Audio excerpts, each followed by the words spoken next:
Bienvenidos todos, gracias a los hermanos que están conectándose y amigos que nos ven por las redes sociales, por Facebook y por YouTube. Bienvenidos sean y vamos a empezar el estudio de esta noche.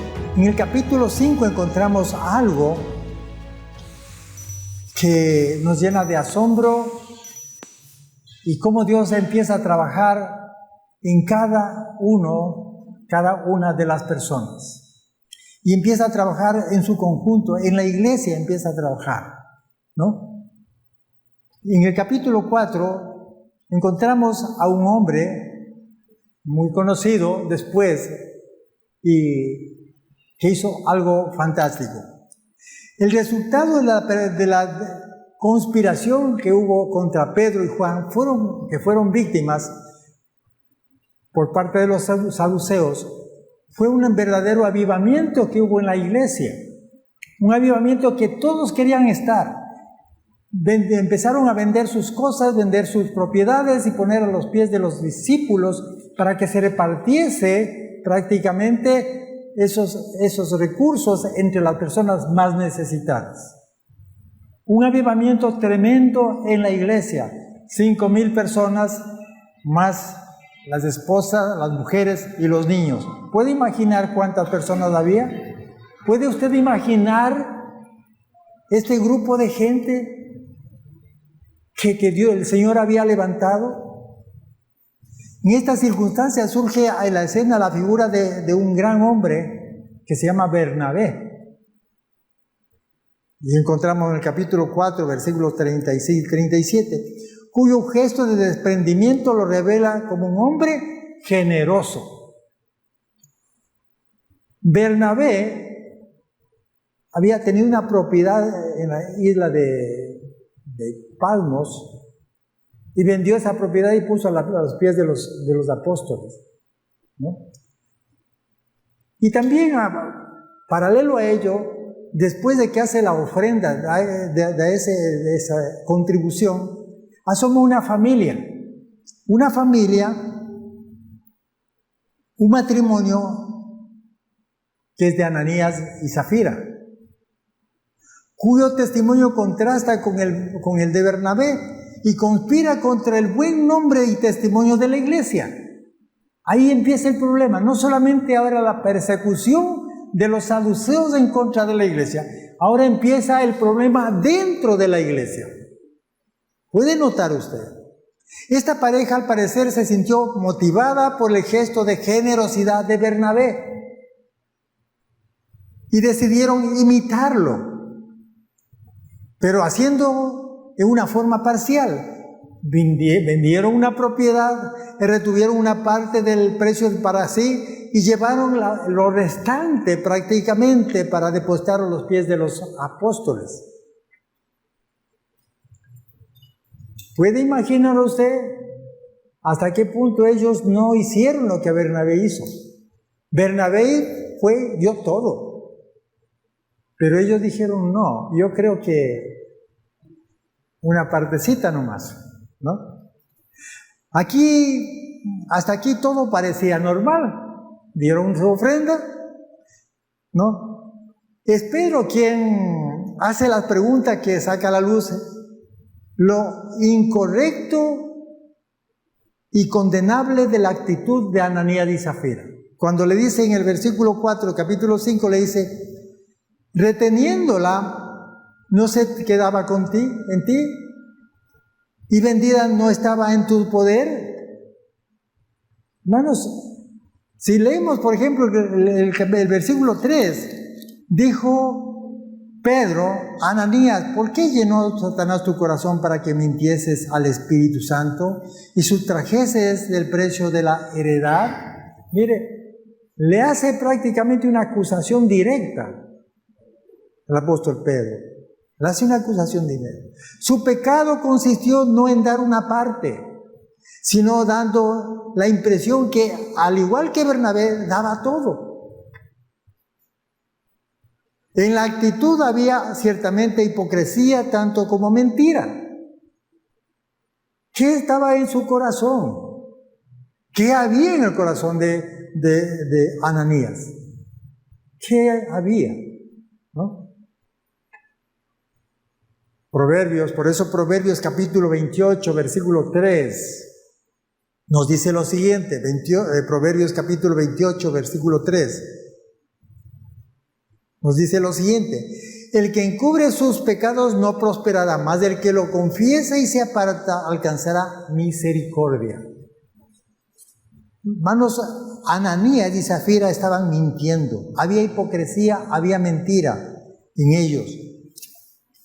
El tremendo juicio que vino sobre ellos fue en verdad necesario y justo y oportuno, porque la iglesia estaba creciendo, hermanos, y tenía que limpiar ciertas cosas que estaban saliendo a flote, cosas negativas que perjudicaban prácticamente a la congregación. El episodio ocurrido en Ananías y Zafira nos enseña lecciones de carácter permanente y relevante a cada uno de nosotros, y vamos a aprender en esta noche eso, hermanos. Eso es lo que vamos a aprender. Nos enseña a nosotros cosas importantes que a veces no nos damos cuenta nosotros de lo que estamos haciendo. Y con esto va a salir a la luz muchas cosas importantes. Primero, la imposibilidad de servir a dos señores. La imposibilidad de servir a dos señores. La primera lección que brota del episodio es la imposibilidad de servir a dos señores. Ananías y Zafira no eran personas descalificadas, mis queridos hermanos. Eran parte de la congregación, ¿no? Por lo contrario, procuraban pertenecer a la comunidad cristiana y hacían todo por la comunidad cristiana.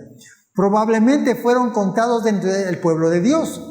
El ejemplo de desprendimiento de Bernabé les fascinó, les sorprendió y quisieron imitarlo. Ese es el problema, quisieron imitarlo. Aunque, como ya se ha dicho, prudentemente a medias, tomando precauciones para el futuro, olvidaron así las palabras del Señor cuando dijo en Mateo 6:24: ninguno puede servir a dos señores, porque aborrecerá a uno y amará al otro, o estimará al uno o menospreciará al otro. Hermanos, vamos comprendiendo ahora que nuestro amor por el Señor tiene que ser íntegro, no a medias. No podemos amar al Señor a medias. Si usted es un hijo de Dios, tiene que entender que es un hijo de Dios y su amor debe ser absoluto para el Señor. ¿Sí? ¿Cuántas veces también nosotros, olvidados de esto, amamos a Dios y amamos también al mundo? Terminamos así sirviendo a dos señores. Terminamos sirviendo a dos señores. No sabemos comprender a veces las prioridades. No sabemos comprender las prioridades y el orden de prioridades que debemos tener nosotros. ¿Quién está en primer lugar? ¿Quién es que debe ocupar el primer lugar en nuestra vida? Es el Señor, es Dios. Pero a veces cometemos el error de dar prioridades a otras cosas del mundo y al Señor le damos lo que sobra. Si me sobra tiempo, voy a la iglesia. Si me sobra tiempo, voy el día jueves al estudio. Si me sobra tiempo, voy a hacer esto, voy a hacer aquello por el Señor. No, mis queridos hermanos, no es así. Usted debe ser un gran administrador del tiempo y debe poner al Señor en primer lugar, porque ese es el orden de prioridades. La psicología nos enseña que una de las principales causas del agotamiento nervioso es generalmente el conflicto interno, conflicto íntimo. Es también causa de dolencias. Santiago dice acertadamente que en Santiago 1:8 dice: el hombre de doble ánimo es inconstante en todos sus caminos. Hermanos, ¿quién es el hombre de doble ánimo? El que dice voy a hacer esto, pero no lo hace. El que tiene doble personalidad, doble palabra. Si decimos amar al Señor, pues decimos amar al Señor y esa debe ser nuestra palabra. Si decimos que vamos a hacer algo por el Señor, pues tenemos que hacer algo por el Señor, ¿no? Pero no, como Ananías y Zafira dijo, vamos a dar todo al Señor. Todo lo que vendamos de la propiedad vamos a dar al Señor, porque se merece todo. Pero en el transcurso del tiempo, después de vender la propiedad, ¿qué dijo? No, yo creo que está mucho. Mejor demos la mitad nomás. Y la mitad nos quedamos para alguna necesidad que tengamos en el futuro, ¿no? Doble ánimo. Y es más, lo peor de todo, que dieron a vista de toda la gente. Aquí está mi contribución. Aquí está mi contribución. Tratando de igualarse o de imitar ¿a quién? A aquel hombre que había dado, que se llama Bernabé, tratando de competir tal vez con ellos. Su temperamento fue así. Segunda cosa que vamos a encontrar es la condenación de la hipocresía. La segunda lección de esta tragedia es la condenación de la hipocresía. Eran hipócritas y también eran mentirosos. Fueron hipócritas y mentirosos. Ese es el gran problema. En un vano esfuerzo de servir a dos señores, Ananías y Zafira se hicieron hipócritas. A los ojos de la congregación pudieron haber parecido tan generosos y desprendidos como Bernabé, pero a los ojos de Dios eran hipócritas. Eran hipócritas. ¿Qué les motivó a estos? ¿Cuál fue su motivación? ¿Qué les motivó a hacer esto? Seguramente el orgullo, la hipocresía, querer ser mejor que Bernabé, para que todos le vean que son muy generosos, posiblemente eso, ¿no? Entonces, ¿qué les motiva? ¿Qué nos motiva, mis queridos hermanos, servir al Señor a nosotros? ¿Qué nos motiva? ¿Cuál es la idea? No nos olvidemos que el Señor mira nuestros corazones. El Señor mira nuestros corazones. Él sabe qué estamos pensando. ¿Por qué lo estamos haciendo? Él conoce. Este es uno de los pecados que más censuró el Señor, la hipocresía. La hipocresía es mentira. Y por eso se habla del pecado de esta pareja como la mentira. La mentira, mis queridos hermanos, no es bueno en ninguna parte. Mire lo que dice Proverbios capítulo 12, versículo 22. Proverbios capítulo 12, versículo 22. ¿Qué nos dice? Los labios mentirosos son abominación a Jehová.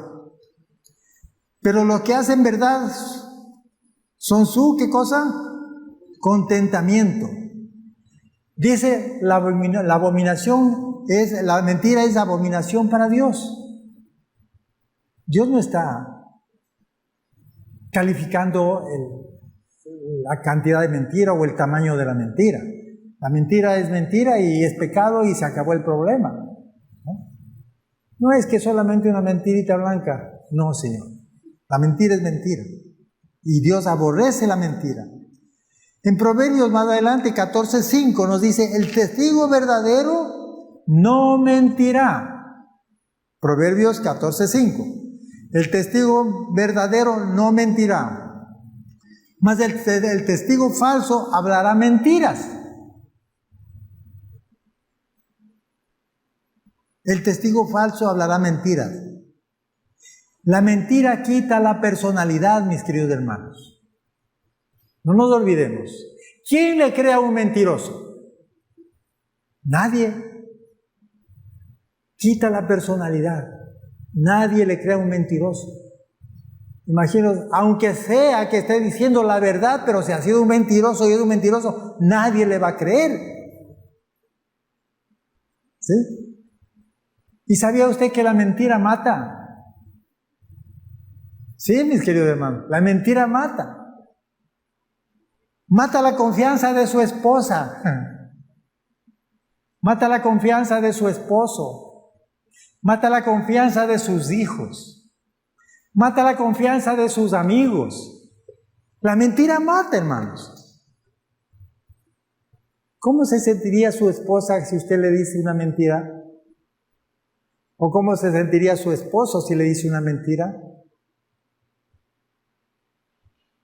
Terrible, ¿no es cierto? Entonces, mire usted, la mentira mina y destruye por completo la vida y la comunidad, la cual constituía una suprema grandeza de la iglesia primitiva. Una mentira en una iglesia naciente, una iglesia que todo el mundo era maravillado, o sea, sorprendido por las cosas que los apóstoles estaban haciendo, y que salga alguien con hipocresía y mentiras. ¿Cómo estaba esa congregación? Era mentir al Espíritu Santo, porque la comunidad era sustentada y dirigida por Él, no era por los apóstoles, hermanos.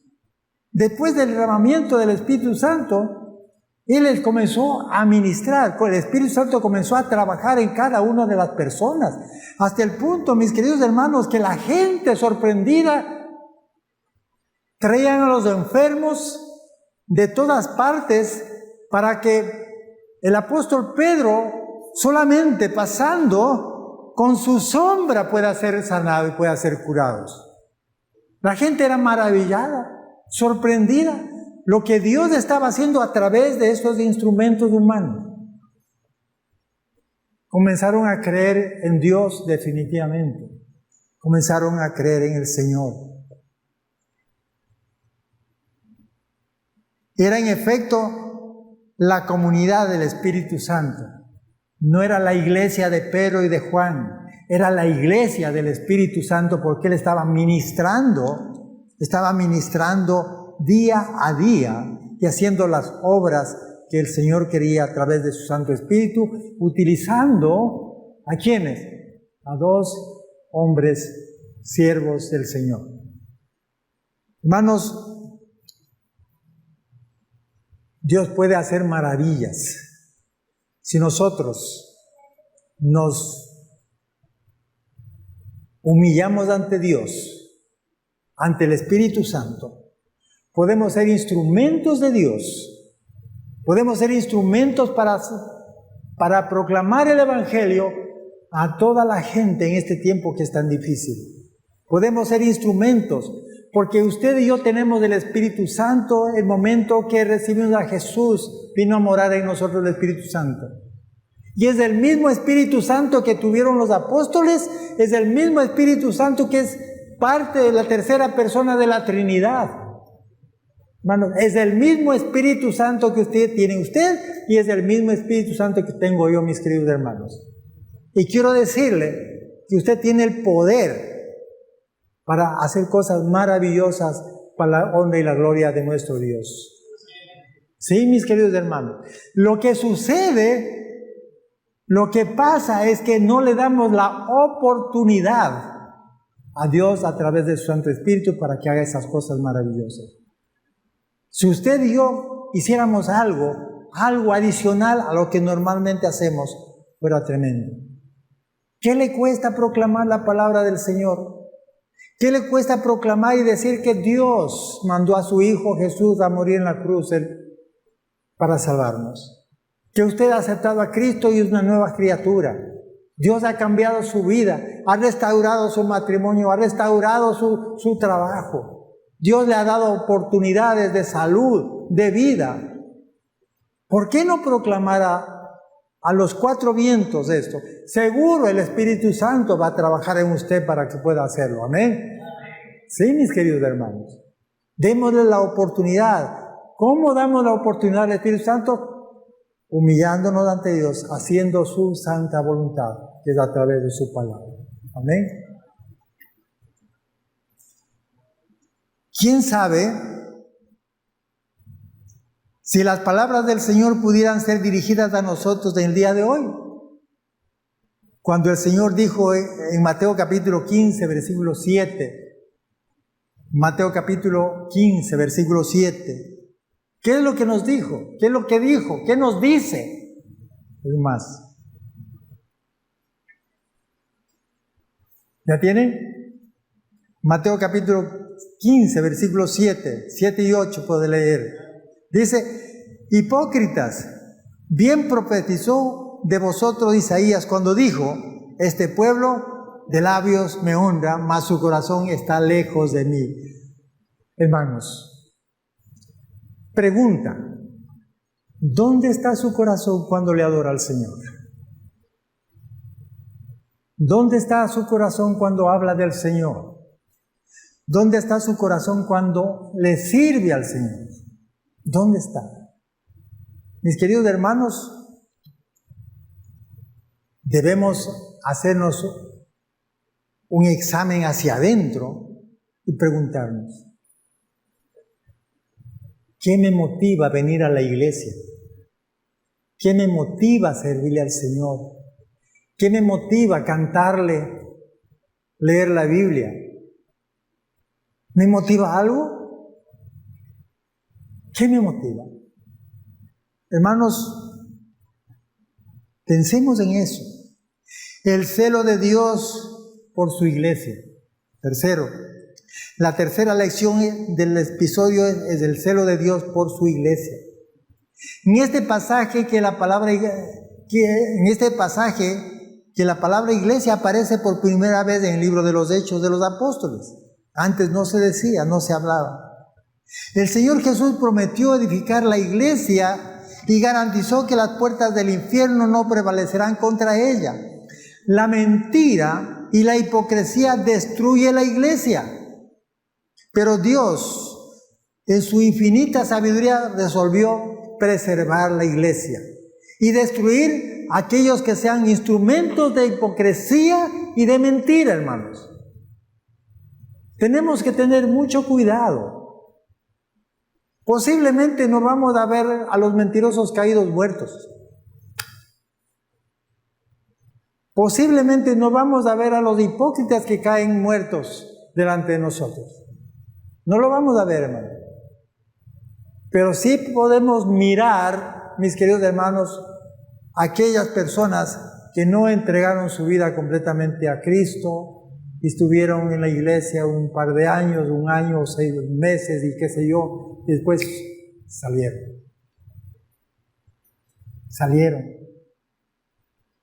¿Qué podemos pensar nosotros? ¿Qué podemos pensar cuando un hermano de la iglesia rehúsa venir a la iglesia, rehúsa leer la Biblia, rehúsa orar, rehúsa tener compañerismo? ¿Qué podemos pensar? Yo he escuchado muchas veces, ya no voy a la iglesia porque hay muchos hipócritas. ¿Sí ha escuchado usted eso? No voy a la iglesia porque hay muchos hipócritas ahí. No sé por qué lo dicen, pero el primer hipócrita es él. Hermanos, el Señor Jesús prometió edificar la iglesia y garantizó que las puertas del infierno no prevalecerán contra ella.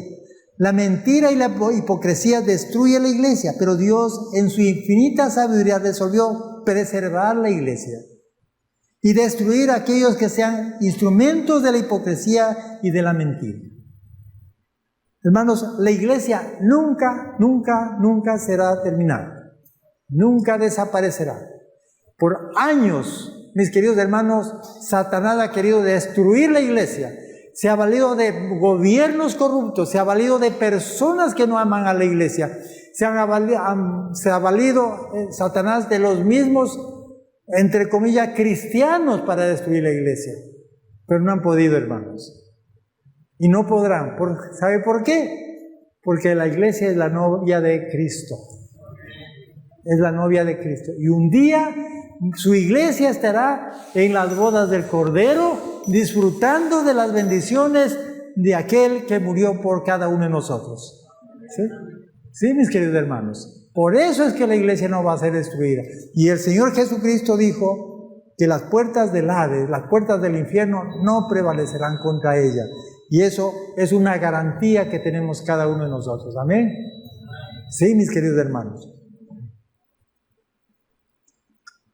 Pero ¿qué sucede con los hipócritas? Juan capítulo 15, versículo 2. Juan capítulo 15, versículo 2. ¿Qué es lo que dice el Señor? Ahí podemos relacionar a lo que estamos hablando. ¿Qué es lo que nos dice?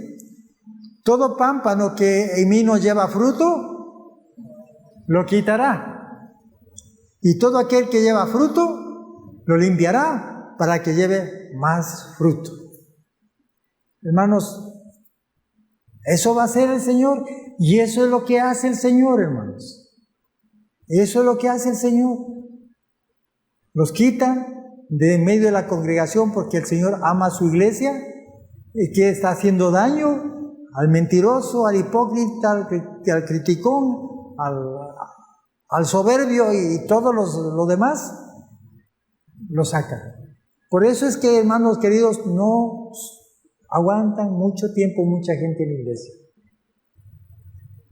Así es que cuidémonos de no cometer errores, porque después vamos a dañar la iglesia, mis queridos hermanos.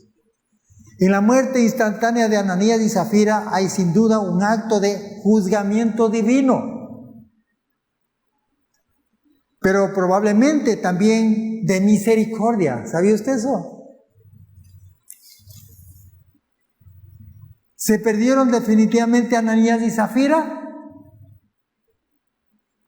O a semejanza del caso de Corinto, donde hubo solamente destrucción de la carne a fin de que el espíritu sea salvo en el día del Señor.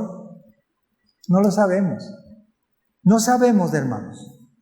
Y nosotros no podemos saber si ellos fueron salvos o no fueron salvos.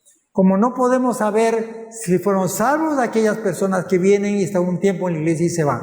No podemos saber. Solamente Dios conoce el corazón de cada ser humano, mis queridos hermanos. Y nosotros no podemos juzgar.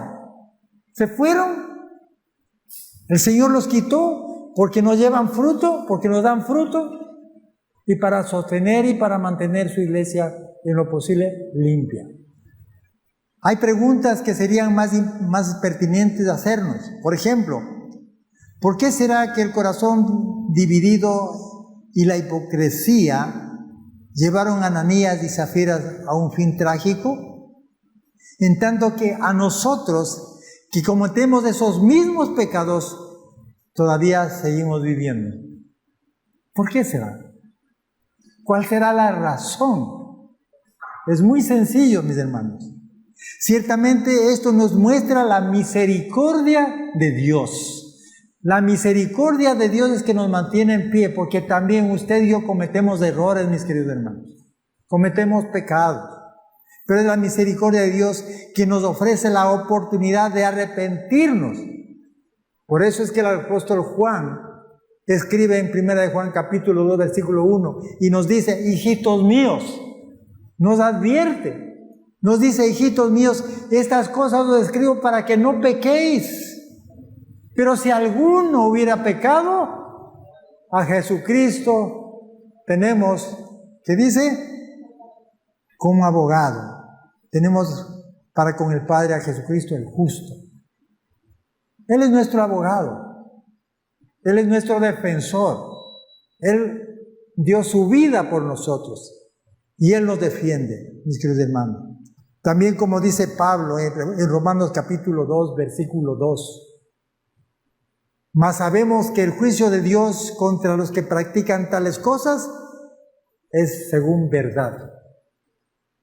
Sí, mis queridos hermanos. Es según verdad. Aunque vivimos bajo su gracia, Dios es justo y debemos ser santos como Él es santo, puesto que somos embajadores de Dios para el mundo. Cada uno de nosotros tenemos esa responsabilidad, mis queridos hermanos. Somos representantes de Dios aquí en la tierra. Lo que usted haga va a mirar a la gente. ¿Y cuál es nuestra responsabilidad? Andar correctamente en los caminos del Señor, un estilo de vida ejemplar para que el mundo vea a Cristo a través de nuestro estilo de vida. Para que el mundo vea a través de nosotros a Cristo.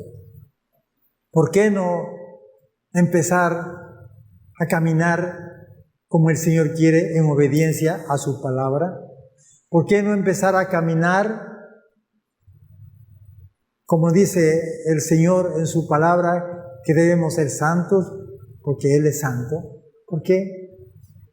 Hermanos, es nuestra responsabilidad hacerlo.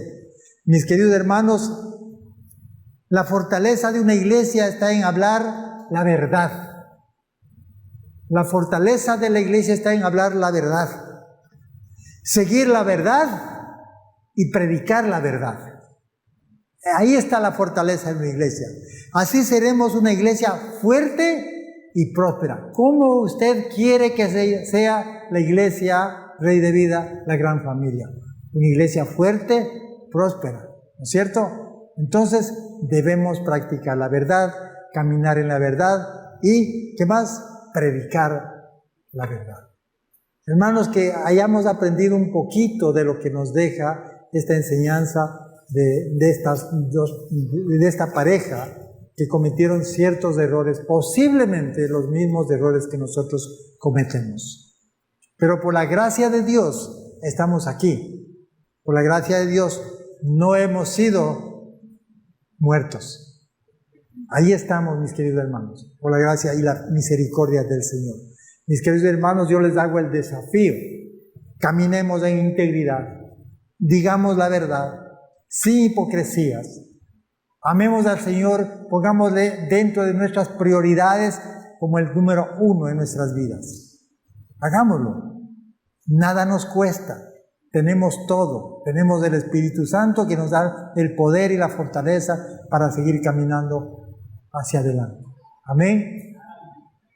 Sí, mis queridos hermanos. Hagámoslo. Y vamos a ver después de un tiempo nuestra iglesia, la gran familia, ser una gran familia como queremos que sea. Amén. Vamos a orar, mis queridos hermanos. Bendito Dios y Padre, te damos gracias por tu palabra. Gracias por la oportunidad que nos das de abrir, Señor, este libro maravilloso y poder comprender tu pensamiento, Señor mi Dios. Tu pensamiento, lo que tú quieres de nosotros. Padre Santo, danos la fortaleza necesaria con tu Santo Espíritu para poder tomar decisiones correctas.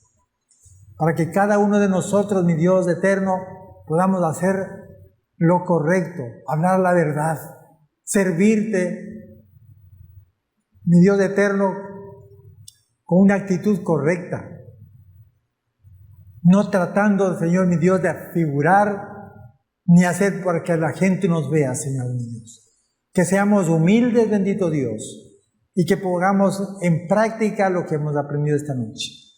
Ayúdanos, Señor, a caminar en integridad, que nuestra motivación sea solamente de servirte, bendito Dios, porque tú eres nuestro Dios y lo declaramos en esta noche.